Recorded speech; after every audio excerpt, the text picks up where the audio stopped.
sempre acostumada a falar em pé. Vocês preferem que eu fique em pé ou fique sentado? Como as pessoas falam aqui? Em pé. Em pé.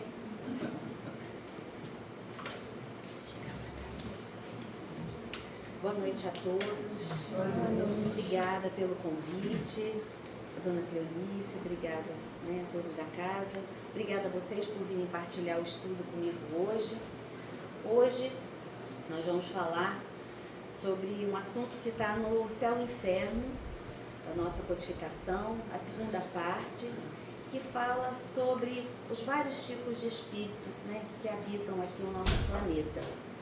Até na leitura do Pão Nosso falou um pouco, né, desses espíritos que são resistentes.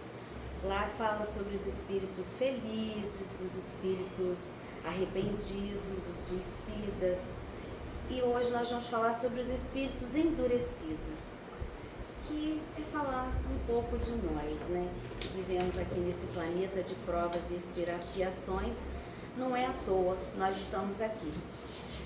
E quando a gente fala em espírito endurecido, logo nos vem à mente espíritos assim perversos, revoltados, pessoas assim duras de se conviver, né?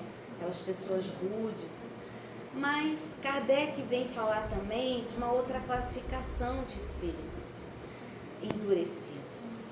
Existem muitos espíritos endurecidos entre nós que têm fala mansa, são calmos, inteligentes, sedutores, mas que ainda não foram tocados pelaquela vontade de mudar, aquela vontade de olhar para dentro, se enxergar, né? De parar de olhar muito o outro, porque a gente olha muito o outro, acha muito defeito do outro, mas a gente não se olha, é mais difícil, é mais doloroso. Então nós vamos falar hoje dos espíritos endurecidos, né? Falar um pouquinho sobre nós. Esses espíritos, como falei, são muito inteligentes, se alimentam ainda do mal, são mansos, mas ainda se satisfazem no mal, não se importam com as outras pessoas, né? Não conseguem ver nada de errado nisso. Primeiro eu estou, né, me satisfazendo, que mal há nisso? Não se importam, os direitos dele ultrapassam dos outros, não se incomodam com a infelicidade dos outros. No Evangelho, do capítulo lá 28, no item 75, fala que entre os espíritos maus, perversos, existem duas categorias. Os que são francamente maus, aquelas pessoas que eu sou mau mesmo, não me importa o que você acha de mim, eu sou assim, não vou mudar. E tem aqueles, os hipócritas, que são os mansos, os dissimulados, que têm um sorriso no rosto pra gente, mas que no fundo são também assim, são maus, são egoístas. Os primeiros, ele diz, Kardec diz que os primeiros, os francamente maus, né? Eles são muito mais passíveis, muito mais fáceis de serem convencidos a vir para o bem do que os outros.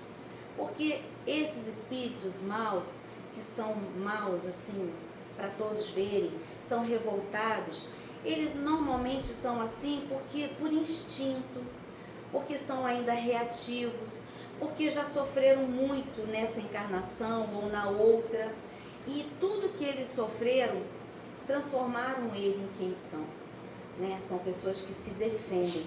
Esses são mais fáceis de serem conduzidos, são mais fáceis de serem convencidos do que os outros, né? Os hipócritas. A maldade deles normalmente vem de um medo, de uma prevenção. E esses não costumam se fazer do que não são. São aquelas pessoas que costumamos dizer, ame-o ou deixe-o. Ele é assim, ele não vai mudar por ninguém, os maus, né? Os francamente maus. Porque elas não vão se modificar. Por mais individualista que sejam, eles são autênticos, eles não se escondem, eles mostram quem são. Mas quando conquistados e convencidos de uma causa, através de uma ação perseverante, firmeza, prece, esses rudes que vivem no limite da conversão né? Quem muito odeia é porque está com o amor doente. Ele tem um amor adoecido, mas ele não gosta, ele não quer ser assim. Basta achar um ponto vulnerável no coração e com a mesma energia que ele se entrega ao mal, ele vai se entregar ao bem. Nós temos um exemplo assim muito conhecido para a gente na história, né, do cristianismo, o nosso apóstolo Paulo. Enquanto era Saulo, era aquele estudioso da lei, um judeu muito orgulhoso, ele perseguiu os cristãos, ele odiava, né, falar em cristianismo, ele matou de forma muito cruel os cristãos. Mas do momento em que ele foi arrebatado por Jesus, que ele teve um encontro com Jesus, ele virou a chave da sua vida de uma forma que o resto da existência dele, vocês sabem, ele foi perseguido, foi abandonado por família, por amigos, por tudo que ele tinha construído até então. Mas até a sua finitude, até o dia que ele morreu, decapitado, ele levantava a bandeira de Jesus. Ele foi arrebatado. Então assim são os maus. Quando convencidos, a mesma energia que eles põem na maldade, eles se convertem para o bem. Já os hipócritas, por sua vez, são quase sempre muito inteligentes, de fino trato, mas por trás do verniz não há nenhuma fibra no seu coração. Outro dia eu vi uma coisa interessante, falando das pessoas às vezes que estão perto da gente. Isso, famílias, amigos, pessoas no trabalho, fizeram uma comparação, que tinha uma mulher que tinha uma cobra, acho que uma piton, uma cobra dessas enormes, tem gente que cuida, que cria esses animais. E ela procurou um veterinário porque falou que a cobra não comia há 4 dias, ela estava muito preocupada com a cobra dela. Ela tentava alimentar, levava os bichinhos, os ratinhos, que a cobra não queria saber de comer. Aí o veterinário falou para ela: você dorme com a sua cobra? Ela dorme enrolada lá no meu pé, lá no pé da cama. E ele falou assim: e ela já se esticou perto de você? Ela falou: já, ela parece assim que fica espreguiçando e não quer comer há 4 dias? É. Aí ele falou: a sua cobra está se preparando para te comer. Ela está se esticando para ver o tamanho, se você cabe dentro dela. Ela está sem comer há 4 dias e ela está se preparando para te comer. Aí a mulher ficou assim muito chocada. Então falou assim, às vezes as pessoas que estão perto da gente, que estão sorrindo, que estão ali, nem sempre são amigas, né? Então a gente tem que estar sempre atento. São esses aqui que têm um sorriso no rosto, mas são os maus, né? Escondidos. Nada os comove. Simulam os bons sentimentos, as boas intenções, só para serem aceitos e ganharem a confiança de quem lhes interessa manipular. Isso eu nem estou falando dos sociopatas, dos psicopatas, estou falando das pessoas mesmo, do nosso convívio. Quando eles vêm nas mesas mediúnicas, né, os espíritos nas mesas mediúnicas que vêm, o nome de Deus não lhes causa nenhuma reação, apenas lhes serve de máscara para suas intenções obscuras. Se mostram espíritos evangelizados, querem dar aconselhamentos, dizem ter fé, mas tudo isso só para os seus objetivos serem atingidos. Por isso há que ter muito cuidado nas reuniões mediúnicas, muito estudo sempre, porque eles são assim muito inteligentes, eles convencem a gente de que são uma coisa, de que não são. Eles, de uma forma cínica e debochada, quase sempre rejeitam as propostas do Evangelho. Por quê? Porque o Evangelho fala o quê, gente? Fala de mudança, né? Fala de renovação dos ideais, se transformar num novo homem. E essas pessoas, esses espíritos, eles não querem mudar. Mudar para quê? A vida deles está boa do jeito que é. Eles fazem tudo para seu interesse pessoal. Hoje a maior chaga do nosso mundo, do nosso planeta, é o tal do interesse pessoal, o egoísmo. A gente pensa muito na gente, não pensa, se preocupa com o outro. E isso não faz parte da cartilha do hipócrita, né? Mudança, renovação de ideais. Mudar o quê? Ele pensa, né? Eu estou muito bem como estou. Primeiro eu, segundo eu, terceiro eu. renovar ideias, ele já tem um ideal planejado que é o seu próprio bem-estar. E se isso quer dizer passar por cima de quem estiver no caminho dele, tudo bem. Esse tipo de espírito endurecido demora muito para se convencer que a sua filosofia não é o melhor para ele, porque eles estão convencidos que ele faz o melhor para ele. Só que ele está totalmente equivocado. Ele está se transformando, ele está vivendo numa bolha, afastando as pessoas, porque as pessoas com o tempo vão percebendo aquela pessoa. Em geral, ficam séculos e séculos na repetição de comportamentos. Tem espíritos que ficam na erraticidade décadas, séculos, porque não querem vir, não querem cometer os mesmos erros, se sacrificarem. Eles preferem ficar onde eles estão e manipular quem eles puderem. E é muito difícil convencer alguém assim. Por se acharem mais inteligentes do que os outros, e muitas vezes o são, eles menosprezam a opinião de pessoas menos intelectualizadas e mais evangelizadas. Quantas pessoas a gente conhece que a gente às vezes vai dar um conselho, mas estão sempre assim com a xícara cheia? Não, ele pode ser mais inteligente, mais intelectualizado, mas a evangelização dele, o moral dele é muito baixo. A gente está aqui falando de espíritos desencarnados nas reuniões mediúnicas, mas no nosso convívio, quem não conhece um encarnado assim? A gente deve combater essas pessoas, esses espíritos? Não, não tem como. A gente tem gerência sobre a vida de outra pessoa, do que ela pensa, do que ela faz? Nem dos nossos filhos, nós não temos. Nós temos filhos criados pelo mesmo pai, pela mesma mãe, mesmo ideal, e são tão diferentes. Nós podemos dar exemplo, dar amor para os nossos filhos, mas as virtudes que eles vão galgar, os degraus, isso só se eles quiserem.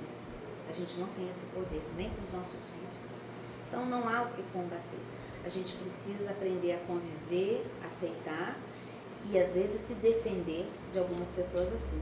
Como falam da distância amorosa. Tem pessoas que a gente tem que ter a distância amorosa.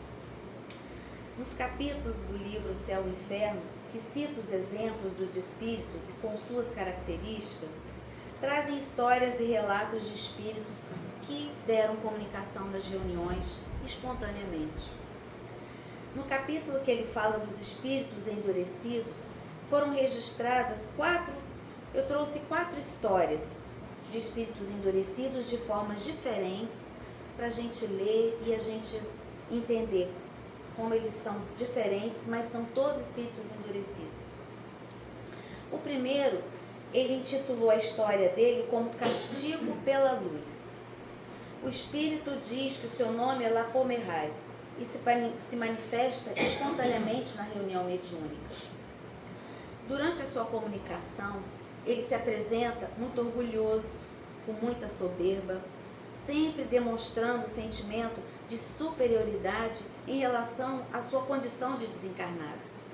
Ele, por estar desencarnado, ele tem um esclarecimento melhor da condição e ele se sente superior por isso. Então, resumindo alguns pontos importantes dessas comunicações. Ele começa, eu vou falando assim, o diálogo que ele teve com o médium. Ele começa indagando ao médium. Que falais de perturbação? A perturbação não existe, salvo em vossos cérebros. Ele está falando que não existe perturbação depois da morte. Isso é o que a gente acha. Para ele está tudo muito claro. Estou francamente morto quanto possível. Muitos têm condição, têm real condição, real noção da sua condição, que eles estão desencarnados. Porque uns vêm nas mesmas, não tem essa percepção, mas ele tem perfeitamente. Continua com a arrogância dele dizendo que os médios não entendiam nada do que estavam ali fazendo e que ele via tudo com muita clareza ao redor dele. Tá vendo? Eles chegam assim bem sabichões, desfazendo dos médiuns, dos esclarecedores.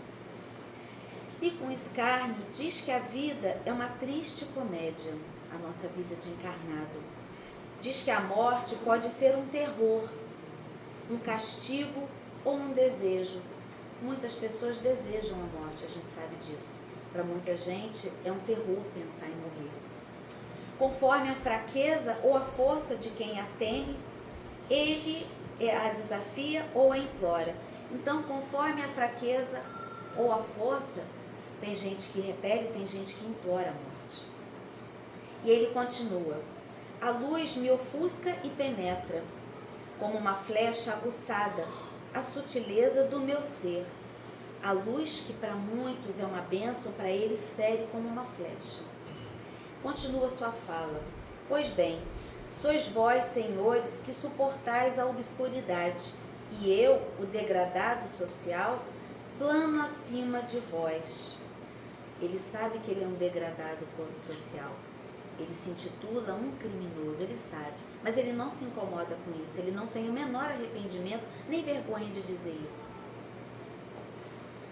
Para ele, porque ele se sente superior intelectualmente. Então isso é a única coisa que importa.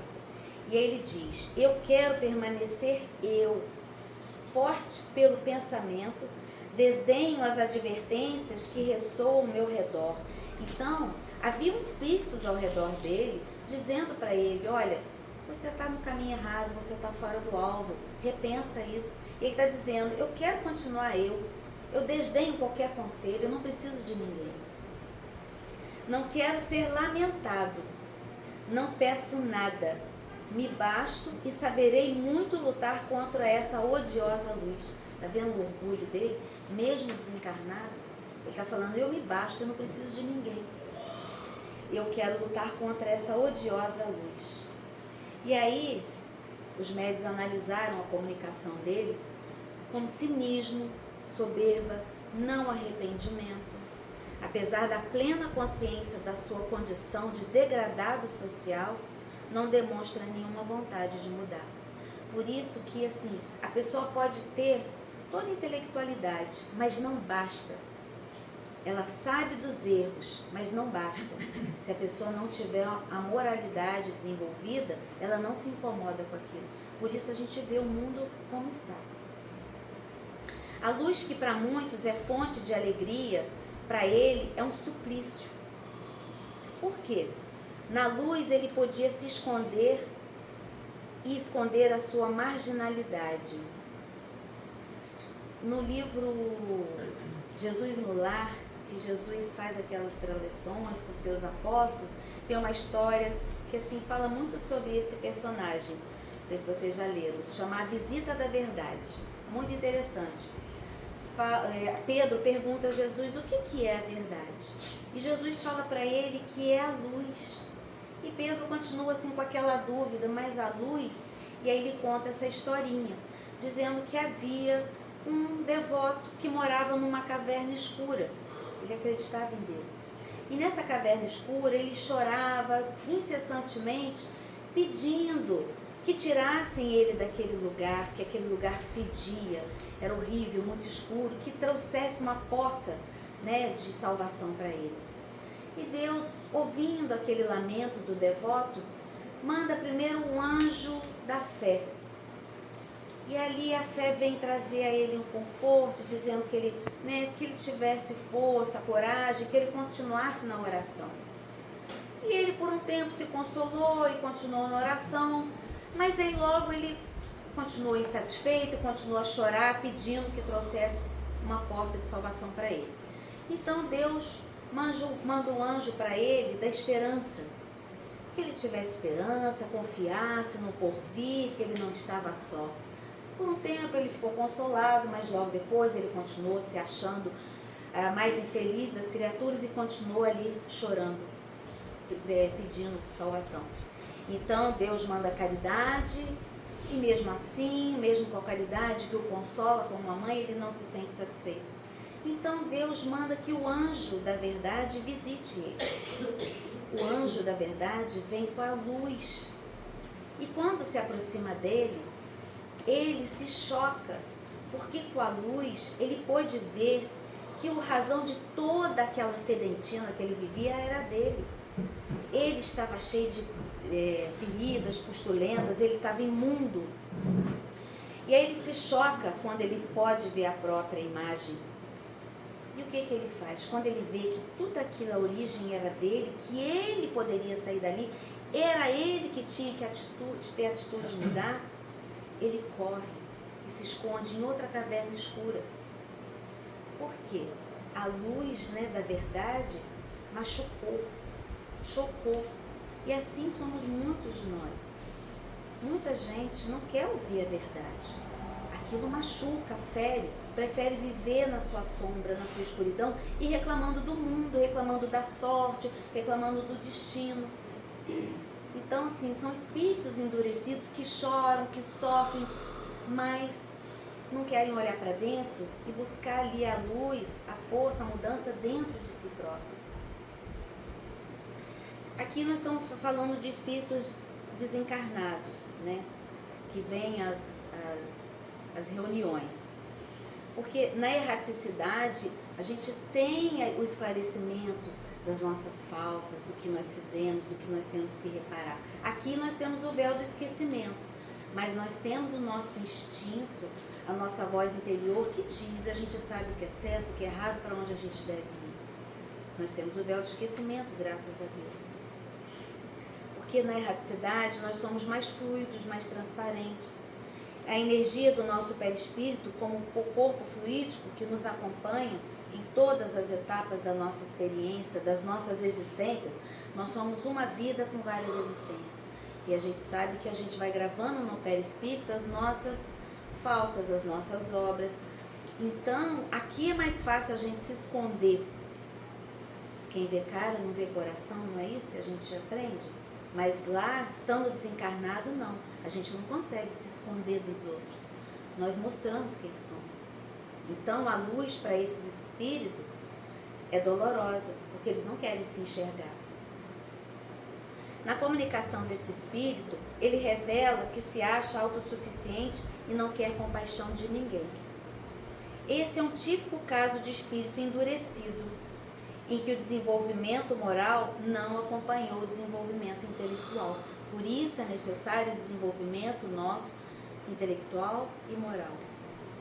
E ficou claro que é um criminoso com ideias muito equivocadas sobre a vida e sobre a morte. Ele está lá confortavelmente desencarnado, resistindo a encarnar de novo. Porque ele sabe que aqui são provas, né? Há muito trabalho a fazer. Ao invés de aproveitar a oportunidade para se arrepender dos seus erros e procurar entender por que está vivendo o sofrimento, porque ele não é feliz. Apesar de tudo isso, ele hora nenhuma falou que eu sou feliz assim. Com a inteligência que ele tem, ele poderia sentir a profundidade, né, da significação das suas penas. Mas não, ele exalta a sua revolta, que nos livros é chamado de ranger dos dentes. O que é ranger dos dentes, né? É o sofrimento humilhado, o sofrimento com revolta. É a não obediência, a não resignação do que a gente precisa passar aqui. Nós aqui vivemos num mundo de muitas vezes injustiças, mas a gente já aprendeu que ninguém é injustiçado. De novo eu lembro, né, que não estamos falando, né, dos espíritos desencarnados, das suas comunicações, expuseram suas condições e imperfeições. No nosso mundo material é o que mais vemos. Muitos de nós vivendo nesse estado de consciência. Eu sei que eu estou errado, mas não, eu ainda não quero mudar. Os psicólogos falam que quando nós falamos, eu não consigo fazer isso, nós queremos dizer, eu não quero fazer isso. Ainda não estou pronto para fazer isso. Muitos que se encontram nos presídios, privados da sua liberdade, da sua dignidade, de tudo. Quando ganham a liberdade, muitos voltam a cometer os mesmos crimes. Porque a gente sabe que o nosso sistema prisional, né, a nossa lei dos homens não regenera ninguém, não conserta ninguém. Por essas e outras razões, não podemos oferecer a mesma receita de amparo e consolo para homens diferentes. Como eu falei, 2 filhos dentro de casa. Para um eu tenho que ter uma palavra, para outro eu tenho que ter outra palavra. A gente tem que ter esse entendimento. Para um ele vai entender perfeitamente um não que eu disser, um conselho. Para outro, não, ele vai ficar com raiva e ficar revoltado. E a gente tem que aceitar isso. São pessoas diferentes, são nossos filhos, mas são espíritos de muitas existências. Para uns, falar de Jesus, dos seus ensinamentos, vai ser um bálsamo. Para outros, vai ser uma fala insuportável. Eu já passei por isso, eu já levei amiga minha que estava sofrendo numa palestra. A palestra foi belíssima. Depois da palestra, eu olhei para ela e falei assim, nossa, foi linda, não foi? O que você achou? Ela falou assim, eu achei horrível. Ele falou que tudo que eu estou passando, eu estou merecendo o que eu estou passando. Isso é uma injustiça, eu não mereço o que eu estou passando. Aí eu vi que realmente eu cometi um equívoco, porque cada um tem a sua hora, né? Os filósofos falam, cada um é filho do seu tempo e a gente tem que respeitar o tempo de cada um. E eu nunca mais fiz isso. A justiça humana, como ainda é falha, caminhando para a evolução, conforme nós evoluímos, a nossa justiça humana evolui como nós evoluímos. Não distingue a individualidade dos seres que ela castiga. A justiça humana pune o crime pelo crime. 2 homens diferentes que cometeram o mesmo crime vai ser punido pelo aquele crime. Atinge indistintamente aqueles que o cometeram. E a mesma pena alcança o culpado sem distinção de sexo, educação e evolução. A justiça humana ainda não tem condição de avaliar isso. A justiça divina procede de outra forma. As punições conforme o grau de adiantamento dos espíritos. 2 homens cometeram o mesmo crime, mas a justiça divina avalia por que ele cometeu aquele crime, o que levou ele daquele jeito. Ele já é um homem mais adiantado, mais intelectualizado e cometeu o mesmo crime que uma pessoa ignorante que estava sofrendo às vezes um abuso. 2 homens culpados no mesmo grau podem estar separados pela distância das provas que se encontram. O homem que tem mais experiências anteriores, mais capacidade intelectual, é mais culpado do que aquele que não possui essas condições. O que a gente mais escuta hoje na televisão é o crime de feminicídio, né? E o feminicídio não tem sido cometido por homens criminosos, tem sido cometido por juízes, advogados, médicos, homens, né? Que já entendem as leis, que já têm uma evolução e têm tirado a vida das suas esposas. Esse homem não é muito mais culpado que um outro bandido que matou às vezes para sobreviver? Como falamos, o desenvolvimento moral que não acompanha o desenvolvimento intelectual. Aí vamos para uma outra comunicação, um outro tipo de espírito endurecido. Esse é uma mulher, o nome dela é Angélica. Essa comunicação foi intitulada de Nulidade sobre a Terra. Não fiz nada. Esse espírito também se apresentou espontaneamente na reunião. E aí o diálogo entre ele e o médium se dá assim. O médium pergunta para ela, quando ela se apresenta, se ela se arrependia das faltas dela. E ela diz que não. E aí o médium pergunta, então, o que ela tinha ido fazer naquela reunião? Se ela se apresentou espontaneamente, se ela não tinha arrependimentos, o que trazia ela ali? Ela falou, eu quero tentar. E aí ele pergunta para ela, você é feliz? Ela falou, não. Perguntou se ela sofria. E ela falou também que não. E ele perguntou, o que te falta então? Ela falou, a paz. Como pode a paz te faltar na vida espiritual? Ele pergunta para ela. Ela fala, é um lamento do passado que eu tenho, é um remorso. O lamento do passado é um remorso, portanto, se arrepende de algo? O médium pergunta para a mulher, para o espírito. Ela fala, não, é um medo do futuro que eu tenho. E ele fala, medo do quê? Do desconhecido. O instinto, a voz interior dela, dizia para ela que ela tinha feito algo de errado, que ela deveria temer o futuro dela, do desconhecido. E aí ele pergunta para ela o que ela tinha feito na existência passada dela. Porque ele queria, se ele entendesse o que ela tinha feito, ele poderia talvez entender e tentar ajudar ela de alguma forma, né? Sobre esse medo. E aí ela responde dizendo que não tinha feito nada de útil na vida dela, encarnada, na última existência dela.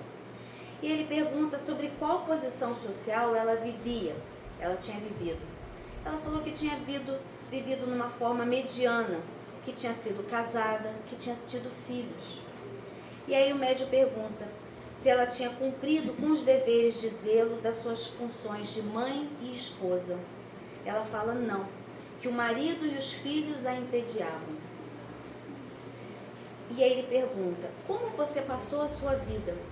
Ela fala que se divertiu muito na juventude, mas que se aborrecia na maturidade. Ela viveu a juventude inconsequente e achou que o resto da vida dela ia ser assim. Como juventude sem responsabilidade, sem comprometimento. Quantas pessoas estão assim, né? Não querem se comprometer com a vida, não querem se comprometer com família, com nada. E aí ela fala que não tinha nenhuma ocupação, que quem cuidava da casa e dos filhos era a doméstica. Ela não fazia nada. Não seria essa inutilidade que seria preciso procurar a causa dos seus lamentos e dos seus temores, o médium fala para ela. Ela falou, talvez tenha razão, né, esse remorso de não ter feito nada de útil, nem para os filhos dela. Então o médium faz uma proposta a ela. Se ela não queria reparar aquela existência inútil, ajudando os espíritos culpados que sofriam ao redor dela. E ela fala, mas como que eu vou fazer isso? Como que eu vou ajudar esses espíritos? E aí ele diz, ajudando com aconselhamentos e preces. Mas ela fala, mas eu não sei rezar. Não sei rezar. E aí o médium insiste que eles poderiam fazer juntos e ele ensinaria ela, se ela queria isso. Sabe o que ela fala? Não. E ele fala, por quê? Vai me causar fadiga. Então, o que percebemos desse espírito, que é um espírito endurecido. Ela já tem consciência de que ela fez coisas erradas, que ela não fez nada de útil, mas ela ainda não quer mudar. Ela pode falar assim, mas eu não consigo fazer isso, eu não quero, vai me causar fadiga. Ela não tem revolta, não é brava, não é cínica, mas é preguiçosa, egoísta e não tem a menor iniciativa. A vida dela foi inútil para ela e para os outros. Sem defeitos sérios, mas sem qualidades, ela fez a infelicidade do marido e perdeu o futuro dos seus filhos. Os filhos que nós recebemos são empréstimos, né? São espíritos que nos são emprestados para a gente tentar ajudá-los. Normalmente nós temos algumas faltas com eles ou eles com a gente. E não estão com a gente à toa. Nós temos que, como eu falei, nós não temos como fazer eles evoluir. A evolução é deles, é individual. Mas nós temos sim a obrigação de entregar o melhor para esses seres que vão acompanhar a gente numa existência. Os nossos melhores exemplos, as nossas melhores palavras, nós temos. Nós temos como fazer o possível para encaminhá-los, né, para crescê-los também. O que eles vão fazer, que nós vamos entregar, é problema deles, mas nós temos obrigação. Nós recebemos filhos, então nós temos obrigação. No livro diz que ela sequer se dava ao trabalho de escolher os domésticos. Ela nem escolhia a doméstica que ela botava dentro da casa dela. Aquela perfeita, né, dondoca, né, como a gente fala na concepção da palavra. Foi uma pessoa que não praticava o mal, mas também não fazia nada de bom. E a gente já aprendeu que não basta não fazer o mal, nós temos que fazer o bem. Sem cumprir essas tarefas que nos são confiadas, nossa vida se torna nula. Nossas obras serão mortas. E Deus, nosso Pai, não é o Pai dos mortos. Deus é o Pai dos vivos. O endurecimento do espírito é o não querer crescer, é o se acomodar, é menosprezar a vida e as oportunidades que a gente recebe. Tudo que a gente recebe na nossa existência é oportunidade, sejam pessoas, sejam circunstâncias, seja trabalho, seja doença, tudo é uma oportunidade que a gente tem que fazer ao nosso favor de crescermos como espíritos aqui. O nosso único objetivo aqui é evoluir. Apesar de Angélica dizer que não sentia remorso, arrependimento, a voz interior dela já lhe alertava que aquela atitude dela não estava certa. O homem foi criado para atividade.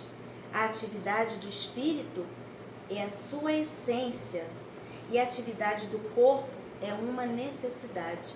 Como o apóstolo Pedro falava, que o nosso corpo é o nosso vaso sagrado. Nós temos que cuidar muito bem desse vaso sagrado, porque ele vai nos acompanhar até o final da nossa encarnação. A gente não sabe se a nossa programação aqui é de 30 anos, 70, 100, né? Dizem que o homem agora vai ultrapassar os 100 anos, então nós temos obrigação, e a gente sabe que encarnar, a fila é grande. Então, quanto mais tempo a gente ficar aqui e nós cuidarmos do nosso vaso sagrado, é uma obrigação. A paz que a Angélica não tinha, só pode ser conquistada depois de muito trabalho. O tempo que ela não fez esse trabalho será o tempo que durará a ansiedade de esperá-lo. Olha, o tempo que ela não fez esse trabalho será o tempo que durará a sua ansiedade de esperá-lo. Tem muitas pessoas aqui, muitas pessoas dessa geração com vazio existencial, com a existência parada, perdidos ainda, né?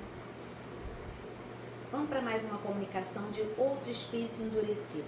Esse foi chamado de espírito entediado. Também se apresenta espontaneamente. E o espírito chega pedindo preces para ele. E aí o médium pergunta: o que te leva a pedir prece para nós? E aí ele fala: estou cansado de perambular sem objetivos. Está na radicidade, anos e anos perambulando sem objetivo. E aí o médium pergunta se ele estava nessa posição há muito tempo. E ele responde: há 180 anos. 180 anos mais ou menos. E aí o médium pergunta para ele o que ele tinha feito enquanto encarnado. Outro que fala que não fez nada de bom. E ele pergunta, o médium, qual era a posição dele dentre os espíritos lá nos desencarnados. E ele fala que ele estava no grupo dos entediados. E aí o médium falou assim: vocês se agrupam dessa forma aí? Ele falou: sim, aqui a gente procura os afins. Os entediados, tem os suicidas, os revoltados. É uma categoria de espíritos. Tudo forma uma categoria entre nós, ele fala.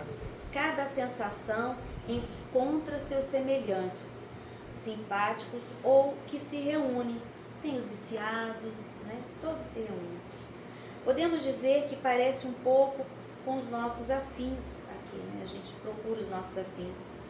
Mas a gente não procura, aqui nós não conhecemos grupos dos entediados, né? São características mais sutis que as nossas lá, para os desencarnados. E aí o médium pergunta para ele: se você não estava condenado a um sofrimento real, por que ficou tanto tempo sem avançar? Porque lá a gente pode aprender, a gente continua aprendendo, mas é aqui que a gente avança, é aqui que a gente presta as provas e demonstra o quanto a gente aprendeu. Estava condenado ao tédio, que é um sofrimento entre nós, diz o Espírito, tá vendo? Tudo que não é alegria é dor, ele fala. E o tédio é um sofrimento terrível, gente. E aí ele pergunta para o Espírito se ele tinha sido forçado a ficar naquela posição. E aí o Espírito responde que seria difícil explicar para o médium, já que ele se encontrava encarnado. Eram causas sutis para a compreensão dele. Quantas pessoas estão dentro dos quartos entediadas, depressivas, com síndrome do pânico, com vazio existencial. E completou dizendo que não aproveitar a existência na terra é como um papel que foi consumido pelo fogo. São faíscas que lembram as cinzas unidas entre elas. Ou seja, as faíscas são lembranças dos laços terrestres. Então, uma existência nula, um papel que queima. E aquelas faíscas são os entes queridos que ficam lembrando às vezes dos mortos de uma forma, assim, uma saudade chorosa, revoltada, sem aceitação. Enquanto existem essas faíscas dos nossa lembrança, que não ajudam o espírito, eles ficam naquelas ideias fixas. Quando aquilo apaga, eles se encontram lá e ficam com aquela vontade de crescer.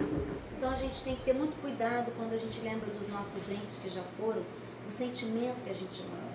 A gente não pode ter um sentimento de revolta porque foi, mesmo com um pai, que é muito difícil um pai enterrar um filho, uma mãe, mas a gente precisa aprender a resignar, aceitar, confiar mais em Deus, porque essas lembranças o prejudicam muito lá. Só então eles reencontram a essência etérea e desejam o progresso. Senão eles ficam presos aqui às nossas ideias, aos nossos sentimentos. O Espírito fala ao médium que o tédio é o filho da falta de obras. E aí o médium pergunta se ele e os outros não podem fazer cessar esse estado quando quiserem. Aí ele fala que não. Quase nem sempre o podem, porque o tédio paralisa a vontade. Realmente, a pessoa entediada, ela está ali paralisada naquela ideia fixa. E eles sofrem as consequências da sua existência mal aproveitada. Essa comunicação, entendemos o quão é importante lutar, combater dentro de nós a preguiça, o ócio. São venenos. Nunca podemos pensar em aposentar a nossa inteligência, a nossa vontade de crescer, de evoluir intelectualmente e moralmente. Tem gente que, não, eu já fiz muito, já trabalhei muito, já criei meus filhos, já cuidei da família. Não quero aprender mais nada. Não podemos, gente. Tudo que nos for oferecido, precisamos aprender, precisamos buscar. E o médium propõe a ele, se ele estava aguardando uma nova encarnação, se ele não queria voltar ali mais vezes para aprender, porque muitos espíritos vêm nas reuniões mediúnicas, às vezes não dão comunicação, mas eles são trazidos ali para aprender, escutar. Então ele fez essa proposta para esse espírito, e ele disse que sim, que estava disposto a prestar esse serviço, a aprender. No livro traz mais 2 exemplos de espíritos endurecidos. Fala de uma rainha que morreu na França em 1858. Um espírito que teve a vida de poder, glamour e riqueza. Prova muito difícil. Riqueza, poder. Levou a vida espiritual, levou para a vida espiritual a equivocada sensação de que era superior aos demais.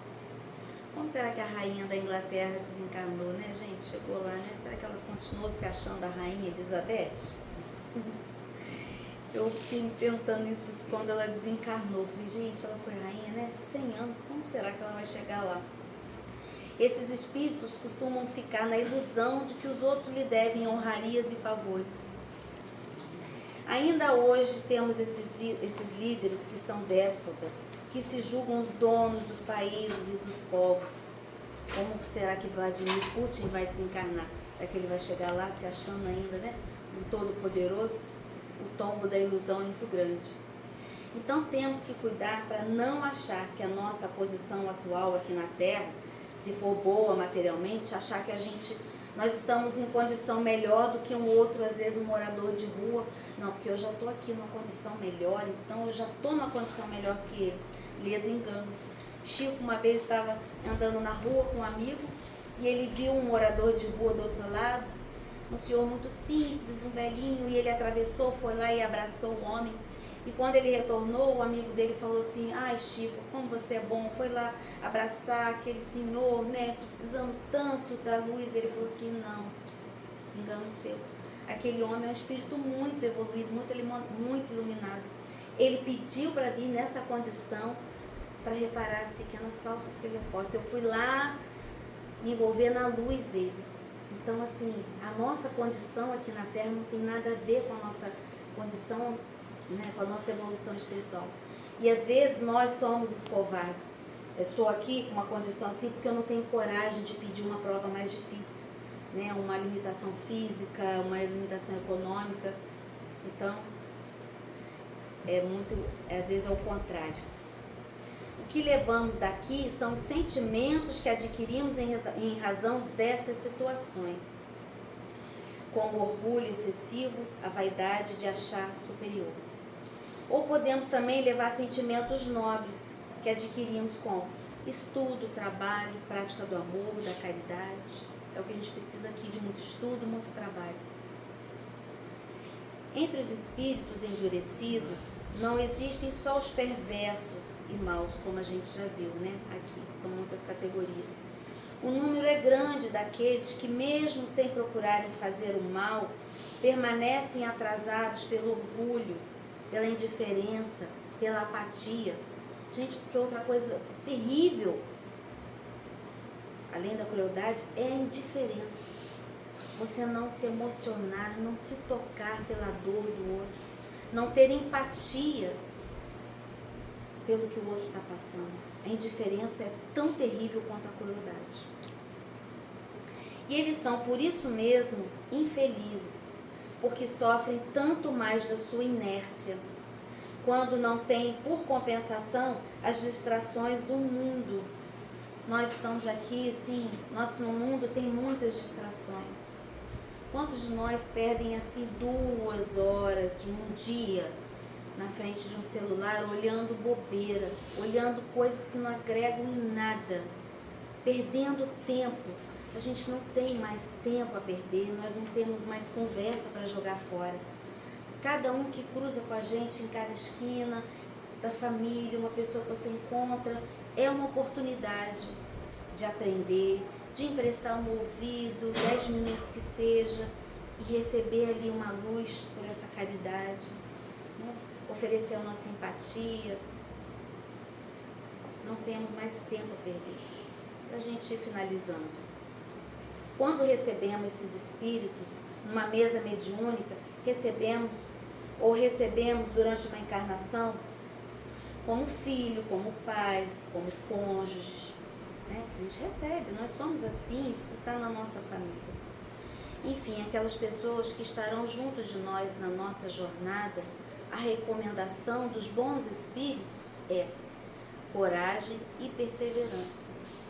A gente tem que ter coragem, paciência, perseverança, né, com essas pessoas, porque não está no nosso poder modificar ninguém. Chico falou que a gente tem a obrigação de aceitar o outro, entender, não ficar sobre o jugo deles, não, mas entender que cada um é filho do seu tempo e saber que nós temos a obrigação de tentar nos melhorar. A ninguém, nós não podemos melhorar a ninguém. Não há culpados que não se possa conduzi-los pela persuasão e pelo exemplo, como Jesus fez, né, gente? Persuadiu, deu exemplo, soltou naquelas palavras que por 2000 anos estão aí nos ensinando, nos empurrando. Então, palavras, o nosso dia a dia. Deus não nos quer que a gente tenha grandes missões, Ele conhece a gente, conhece o nosso coração. Ele nos dá missões pequenininhas, mas são aquelas missões do dia, pequenas coisas, pequenos diálogos do nosso dia a dia, são as nossas missões possíveis. E um remédio aplicado pela primeira vez, em poucas vezes, não pode curar imediatamente uma doença antiga. Eu não posso querer consertar ninguém, um filho, um pai, uma mãe, numa encarnação. A gente não sabe quantas existências ele teve, que ele sofreu, que levaram ele a ser uma pessoa assim. Então, um remédio de uma encarnação, às vezes a gente vai dedicar um filho, vai dar boas palavras, bons exemplos, vai fazer de tudo, mas às vezes a gente não vai ver nessa encarnação um passo que esse filho vai dar, mas o que a gente fizer vai ficar. As nossas boas sementes, isso que a gente tem que se preocupar. Quais sementes a gente está plantando, o que a gente está, né, espalhando. E um dia isso, se for uma coisa boa, com certeza vai germinar. Mas os nossos espíritos endurecidos, que a gente tenha mais compreensão, paciência, que nós temos um pouquinho de todos, né, dos espíritos endurecidos. É isso, gente. Obrigada, viu? Vamos fazer